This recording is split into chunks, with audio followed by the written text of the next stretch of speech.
자, 그 다음에 견갑골에 대해 살펴볼게요. 자, 견갑골은 굉장히 중요합니다. 그래서 견갑골의 이 어, 사소한 그런 구조물들이 대부분 근육들의 부착점 혹은 정지점 혹은 기시점으로서 기능을 하기 시작해요. 그래서 하나하나 굉장히 잘 알고 계시는 게 굉장히 중요합니다. 자, 견갑골을 보면 지금 이 친구는 오른쪽 견갑골을 앞쪽에서 바라보고 있는 형태라고 보시면 될 것 같아요. 네. 자, 견갑골인데, 자, 견갑골의 그 앞면에는 견갑하와 subscapular foss라고 하는 견갑하와 어깨뼈 오목이라는 그런 넓다랗고 약간 오목하게 들어간 면이 있어요. 이 또 영어로 fossa라는 말이 나오면요, 대부분 오목한 뭔가를 얘기를 하는 거예요. 여기도 글레노이드 fossa가 있죠. 오목한 걸 얘기를 하는 겁니다. 자, 그래서 subscapula가 견갑하근이란 근육이죠. 그래서 subscapular foss는 견갑하근이 부착이 되는 그런 오목한 면이다 라고 생각을 하시면 됩니다. 그래서 견갑하와 어깨뼈 오목이라고 이야기를 하게 되는 거죠. 자, 그 다음에 이렇게 갈게요. 자, 견갑골의 안쪽 면을요, 우리가 뭐라 그러냐면 내측연, 메디얼 보더라고 그래요. 안쪽 모서리 혹은 척추 쪽에 있는 모서리다 그래서 척추 모서리라고도 합니다. 자, 그럼 반대로 바깥쪽에 있는 모서리를 뭐라 그럴까요? 외측연이라고 그러고요. 가쪽 모서리 혹은 겨드랑이 쪽에 있다 그래서 겨드랑 모서리라고 얘기를 합니다. 라테랄 보더라고도 얘기를 해요. 자, 메디얼 보도와 라테랄 보도 사이에 있는 이 견갑골의 아래 꼭지점을 인페리어 앵글, 하각, 아래각이라고 이야기를 합니다. 제가 1주차에 설명을 드렸었죠. 슈페리어 앵글과 인페리어 앵글의 예를 저희가 설명을 드렸었어요. 슈페리어는 슈퍼맨이 하늘을 날아가는 것처럼 위에 있다라고 생각을 해서 슈페리어는 위 방향, 반대로 인페리어는 아래 방향이라고 설명을 드렸었어요. 그래서 인페리어 앵글은 하각, 슈페리어 앵글은 상각이라고 보시면 돼요. 근데 견갑골에서 이 인페리어 앵글이 굉장히 중요한 포인트 중에 하나입니다.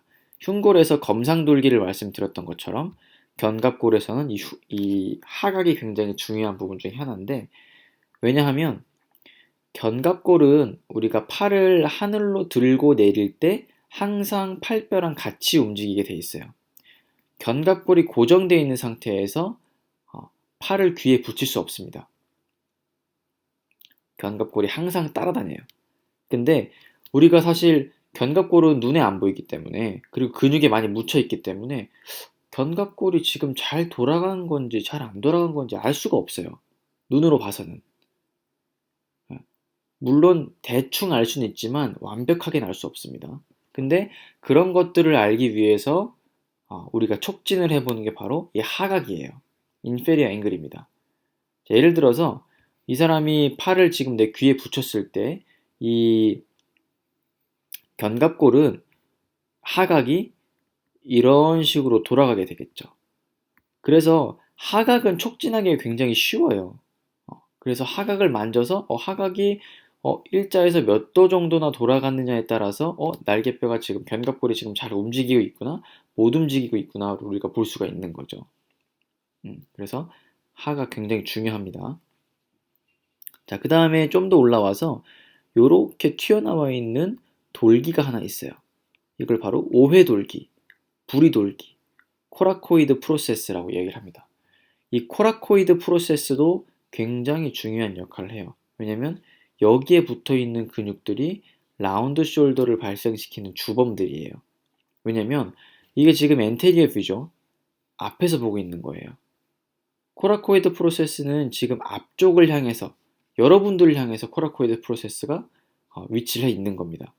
자, 그러면 이 코라코이드 프로세스에서 팔까지 연결되어 있는 근육들, 혹은 코라코이드 프로세스에서 이 립까지 연결되어 있는 근육들, 그 근육들이 뭉치게 되면 이 코라코이드 프로세스를 앞쪽으로 잡아당겨서 견갑골이 회전을 하게 되는 거죠.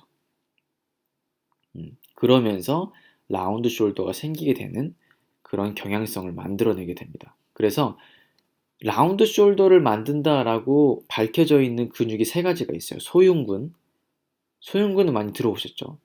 소흉근, 그 다음이 오회완근, 그 다음이 상완이두근의 단두예요. 이 세 개가 모두 오회돌기에 붙어 있습니다.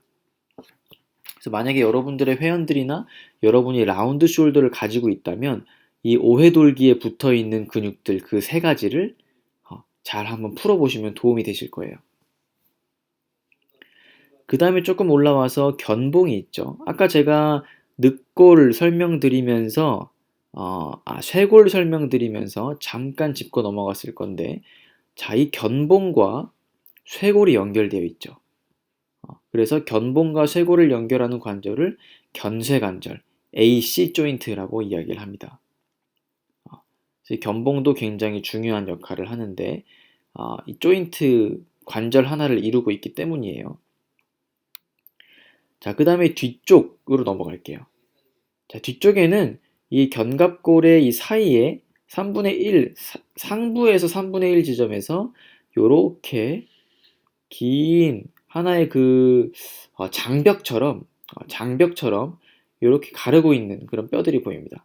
이게 바로 견갑극이라고 합니다. 어깨뼈 가시라고 해요. 스캐퓰러 스파인이라고 얘기합니다. 자, 그래서 이 견갑극을 기준으로 위에 있는 근육을 극상근이라고 그러죠. 극을 기준으로 위에 있다. 극상근. 극을 기준으로 아래에 있다. 극하근이라고 얘기를 합니다. 자, 이 앞쪽 부분에서 견갑하근이 붙어있는 오목한 면을 견갑하와 subscapular fossa라고 말씀드렸는데 극상근도 마찬가지예요. 극상근이 붙어있는 오목한 면을 바로 우리가 극상와 supraspinatus fossa라고 합니다. 자, 그리고 이 견갑극은 우리나라 신용어로 바로 가시예요, 가시. 그래서 가시 위에 있는 오목이다. 가시 아래에 있는 오목이다. 라고도 이야기를 할 수가 있는 거죠. 그죠? 극하근이 붙어 있는 오목한 면이라 그래서 infraspinatus fossa라고 얘기를 합니다. 극하와. 네. 아시겠죠? 그래서 지금 의도치 않게 견갑골의 뼈들을 보면서 오회돌기에 붙어 있는 근육들 세 가지를 알아봤고요. 견봉과 연결되어 있는 관절을 하나 알아봤고요.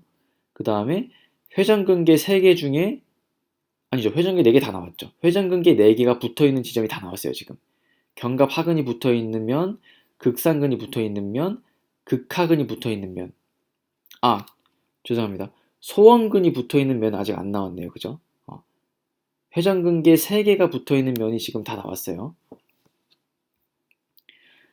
자, 그 다음에 여기 위에 보시면 또 노치가 나왔습니다. 또 노치예요. 노치 아까 뭐라 그랬어요? 페임이라 그랬죠. 패여 있는 거예요. 그래서 견갑의 상부에 패 있다 그래서 견갑상절흔이라고 얘기를 합니다. 네. 그 다음에 여기 보시면 이렇게 동그란 면이 있어요. 이 동그란 면이 역시 포사네요. 포사 뭐였어요? 오목한 거죠. 관절와라 그래요. 글레노이드 포사라 그럽니다. 상완골이 갖다 붙는 오목한 지점이에요. 그죠? 자, 그 다음에 관절 상결절. 결절은 약간의 돌기를 의미를 합니다. 돌기가 결절이에요. 그래서 관절 상결절은 이 관절와의 위쪽에 있는 결절, 그죠? 접시 위 결절. 이게 접시 오목이고요. 접시 위에 있는 결절인 거예요. 자, 아래는 관절 하 결절, 접시 아래 결절이라고 이야기를 합니다. 자, 이제는 이 견갑골을 측면에서 바라본 측면에서 바라본 그림입니다. 자, 다 봤던 내용들이에요. 지금 이 사람의 머리가 이쪽을 바라보고 있는 거죠. 이쪽을 바라보고 있는 거예요, 머리가. 그래서 이제 스캐퓰라가 이쪽을 대상으로 했을 때 앞을 보고 있는 거죠. 우리한테는 측면이지만. 자, 여기 오해돌기라 그랬고요.